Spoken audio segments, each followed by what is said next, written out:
Hello guys and welcome to Jio politics.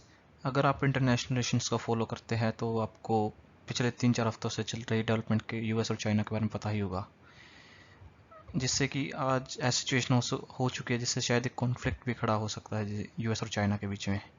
तो चलिए आज इसका हम डिस्कस करते हैं। ये जिन्हें आप देख रहे हैं ये है नैन्सी पेलोसी। ये यूएस के कांग्रेस की स्पीकर है। जैसे हमारे यहाँ पर पार्लियामेंट में स्पीकर होते हैं, ऐसे ही यहाँ पर यूएस के कांग्रेस में भी स्पीकर होते हैं। अब इन्होंने कुछ ऐसा डिसीजन लिया जिससे कि ये कॉन्फ्लिक्ट खड़ा हो गया है।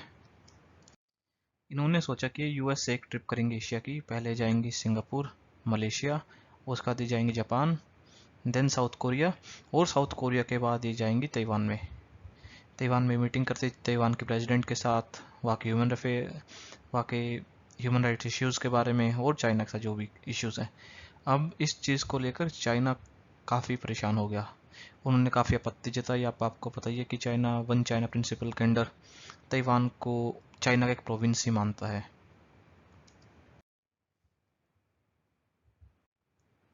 और जैसे जैसे इनकी ट्रिप की प्लानिंग आगे बढ़ी, चाइना ने यूएस के खिलाफ और नैन्सी पेलोसी के खिलाफ एक वार्निंग तक इशू कर दी। अब ये आप ट्वीट देख सकते हैं।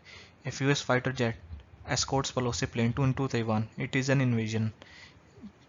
चाइना कहना है कि अगर नैन्सी पेलोसी यूएस के फाइटर जेट्स में आती हैं तो एक इन्वेजन की तरह ही ट्रीट करा जाएगा, और यहाँ तक कि यूएस के फाइटर जेट्स को वार्निंग शॉट से मार जाएंगे, और यहाँ तक कि उनको गिराने की भी कोशिश करी जाएगी।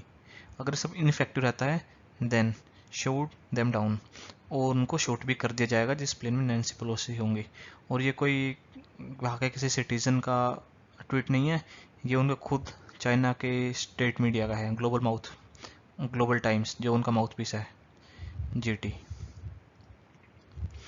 और इसके चलते ही एक बार आपको पता है ये ताइवान है और ये है चाइना, और इनको जो सेपरेट करता है ये वाटर बॉडी, इसे हम कहते हैं ताइवान स्टेट। और जैसे इनकी ये विजिट अनाउंस होती है तो चाइना क्या करता है, ताइवान स्टेट में मिलिट्री डील्स करना स्टार्ट कर देता है, और ये वार्निंग इशू कर देते हैं किसी और भी कंट्री इस पैसेज से ना गुजरे जब तक कि ये मिलिट्री डील्स करे। ये आप देख सकते हैं चाइना का ही डिस्ट्रॉयर है। काफ़ी high level military deals conduct करी जा रही है चाइना की तरफ। और जब मैं ये सब देख रहा था तो उस time US president Joe Biden का इंटरव्यू भी लिया गया, जिसमें उनसे पूछा गया कि आपका नैन्सी पेलोसी की विजिट को लेकर क्या कहना है। तब उनका बयान था कि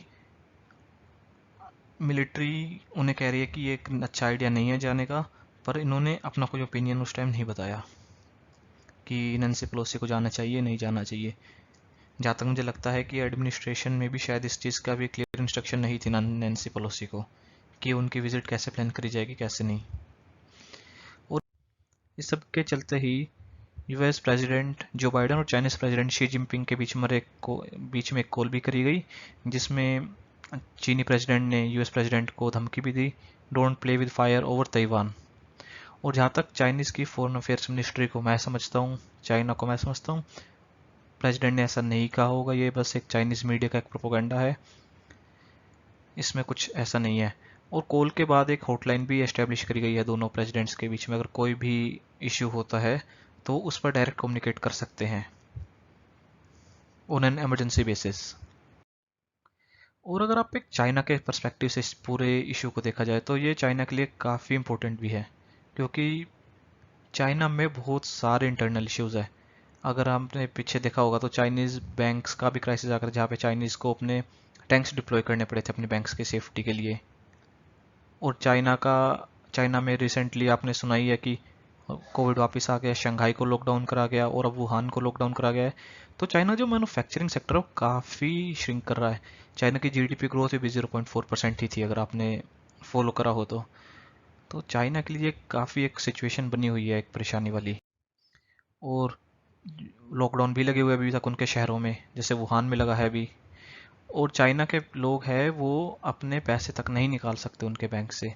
तो ये चाइना में काफ़ी इंटरनल इश्यूज है, और इन सब के चलते ही शी जिनपिंग को भी एक ऐसी चीज़ चाहिए जिससे वो चाइ चीन चाइनीज़ पीपल का अटेंशन खींच सके, क्योंकि उनकी प्रेसिडेंसी इतनी अच्छी नहीं रही है पिछले कुछ समय में। उनकी ग्रोथ रेट डिक्लाइन हो रही है, इंटरनल क्राइसिस आ रहे हैं, BRI प्रोजेक्ट्स अटके हुए हैं उनके हर जगह। तो ये काफ़ी इंपॉर्टेंट रीज़न है उनके लिए, खुद के लिए भी।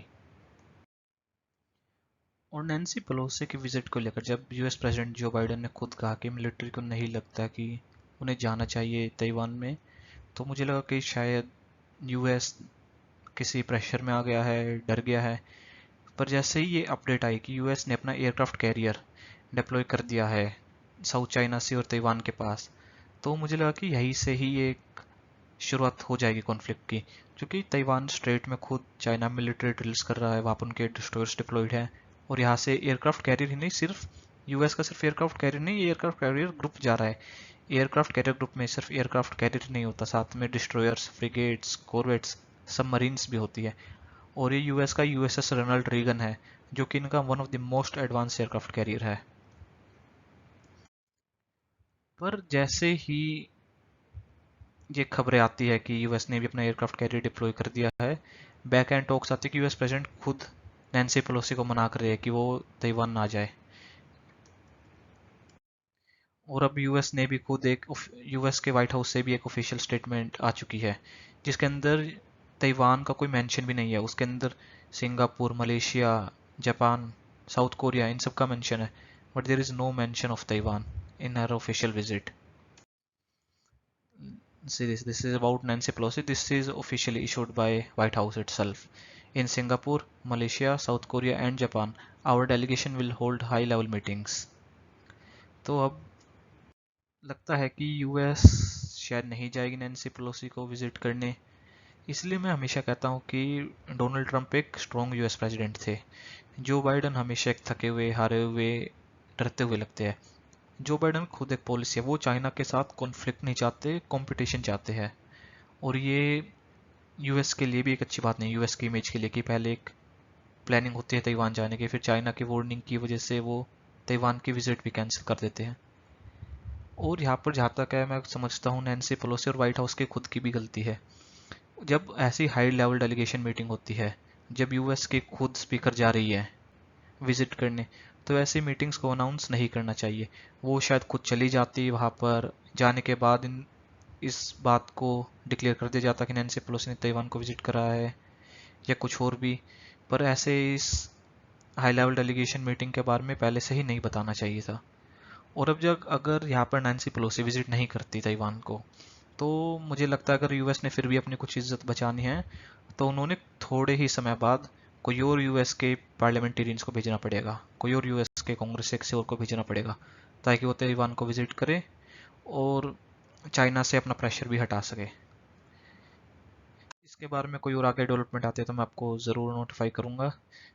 Please like, share, subscribe, and thank you, and keep watching geopolitics.